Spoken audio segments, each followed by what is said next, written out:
Olá a todos, a paz, a graça do Senhor Jesus, tudo bem com vocês? Creio que sim. Estamos mais um dia aqui para abençoar a tua vida. O tema desse dia é: por que eu preciso nascer de novo? Estaremos falando aqui sobre o novo nascimento.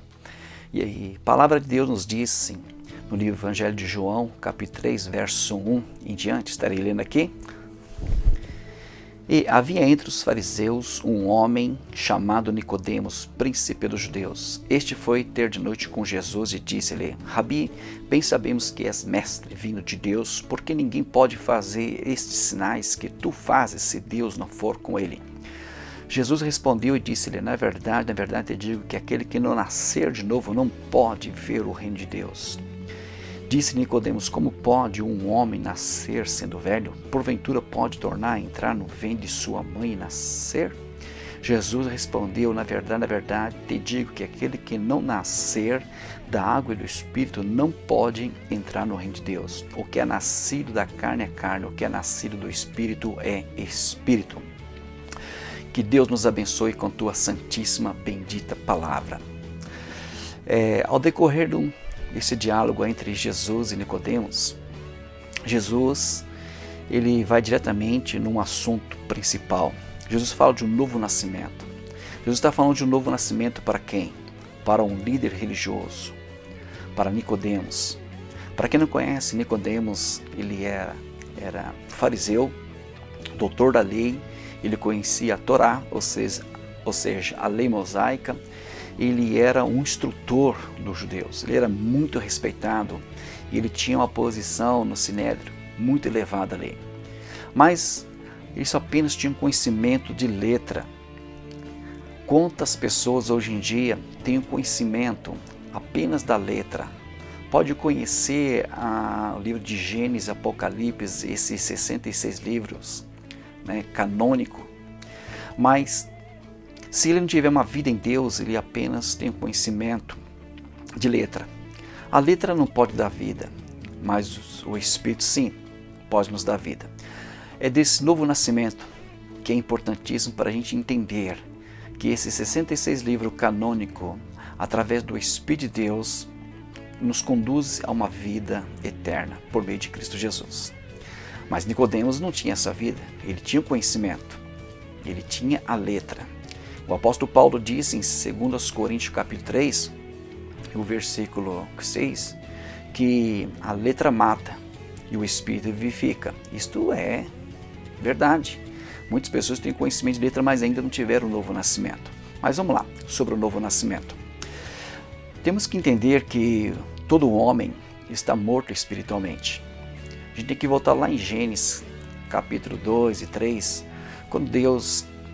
Na verdade, é a partir do versículo capítulo 1, que é onde Deus criou o homem. Gênesis capítulo 1 e versículo 26. E disse Deus: façamos o homem a nossa imagem conforme a nossa semelhança. E no capítulo 2, no versículo 15 e 16, Deus, ao colocar o homem no jardim do Éden, Deus então ordenou o homem, e dizendo para ele: de toda árvore comerei livremente, mas da árvore do conhecimento do bem e do mal, dela não comerás, porque no dia que dela comeres, certamente morrerás. Então Deus já tinha orientado o homem para não comer daquele fruto. Ou seja, Deus deu a livre-arbítrio para o homem, como hoje eu e você nós temos a livre-arbítrio que Deus nos deu, fazer escolhas. Então você tem o poder de escolher, você tem o poder da decisão, e o poder da decisão está em tuas mãos. E sabemos então que Adão e Eva, no primeiro casal que Deus colocou no jardim do Éden, pecou. E a gente veio dessa geração, a gente veio desta família, a gente veio lá, Adão e Eva. Então todos nós, pelo fato de que Adão e Eva morreram espiritualmente, nós também já nascemos mortos espiritualmente, afastados de Deus. Está em Romanos capítulo 3, verso 23. Romanos 3, verso 23 diz assim: porque todos pecaram e destituídos estão da glória de Deus. Porque todos pecaram e distante, afastado, excluído, deletado, mortos estão de Deus. E Deus fez o homem em 3 componentes: corpo, alma e espírito. Corpo é essa matéria física que nós mexemos, movemos, palpamos, andamos. Este é o primeiro componente que Deus criou. Segundo componente é a alma, o nosso intelecto, nossas vontades, nossas emoções, a faculdade de raciocínio. Isso sim é a alma, que é o segundo componente. E o terceiro componente é o espírito, é o contato que temos com Deus, é o diálogo, é a aproximação, é aquilo que falamos com Deus. Tá?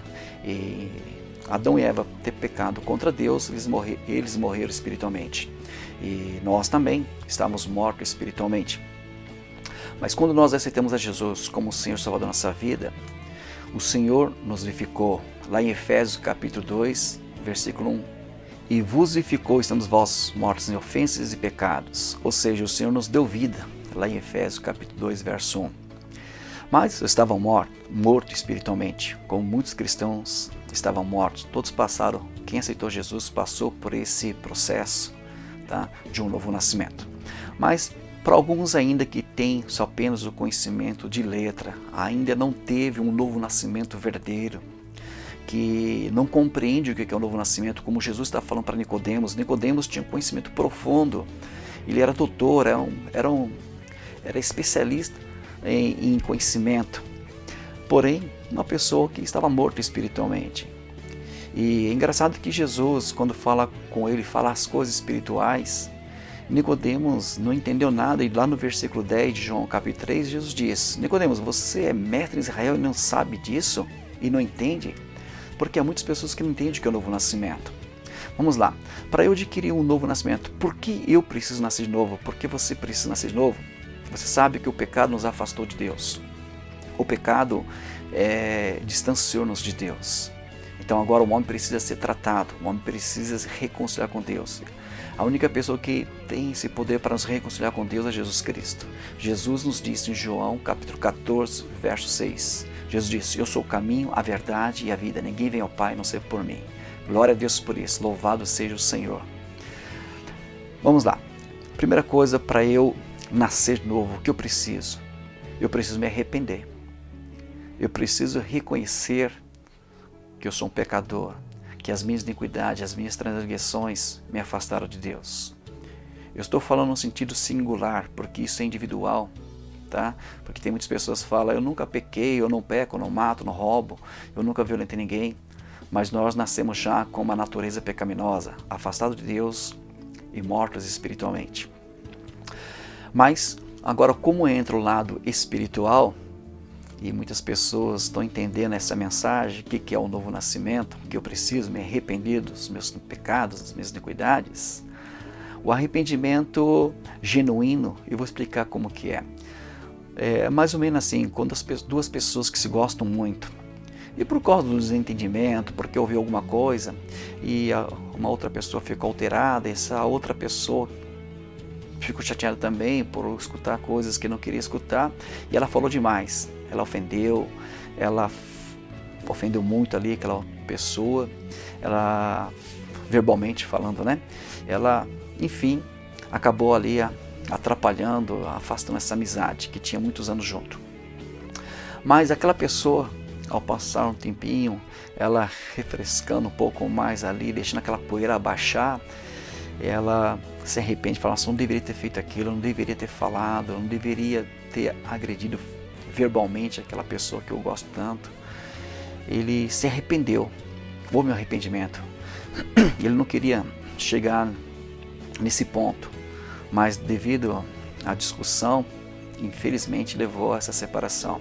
Mas ele queria, né, voltar atrás, e automaticamente ele vai querer ali restaurar aquela amizade. E da mesma forma em relação a nós, a Deus, arrepender. Eu não deveria ter separado de Deus. Deus enviou o seu Filho, o seu único Filho, para morrer pelos meus pecados. Então, eu reconhecendo isso, me arrependendo disso, um arrependimento profundo, automaticamente Deus vai me aceitar. Jesus chegou no livro de Marcos, falou ali no livro de Marcos, capítulo 1, verso 15. O tempo está cumprido e o reino de Deus está próximo. Arrependei-vos e crede no Evangelho. O Senhor falando a respeito de arrependimento. Está na Bíblia a respeito de arrependimento. Quando há arrependimento, é maravilhoso, irmãos. Assim, da mesma forma como Deus falou para o seu povo um dia que se afastou, está lá em 2 Crônicas 7, verso 14, se o meu povo que se chama pelo meu nome se humilhar, olha só, se humilhar e se orar e buscar a minha face e se arrepender dos seus maus caminhos, arrependimento, ou se converter dos seus maus caminhos, então eu olharei dos céus, perdoarei os seus pecados e serei sua terra. Deus está falando a respeito de arrependimento. É quando a gente se reconhece, a gente se arrepende. Outro ponto fundamental, que é a confissão para um novo nascimento. A confissão é importantíssima. Nós precisamos confessar os nossos pecados. Nós temos agora um juiz, nós temos um advogado, que é o Senhor Jesus Cristo. A palavra de Deus nos diz em 1 Epístola de João, capítulo 1, verso 9, se confessarmos nosso pecado, Ele é fiel e justo para perdoar nosso pecado e nos purificar de toda a injustiça. Quem está falando isso? O próprio Senhor.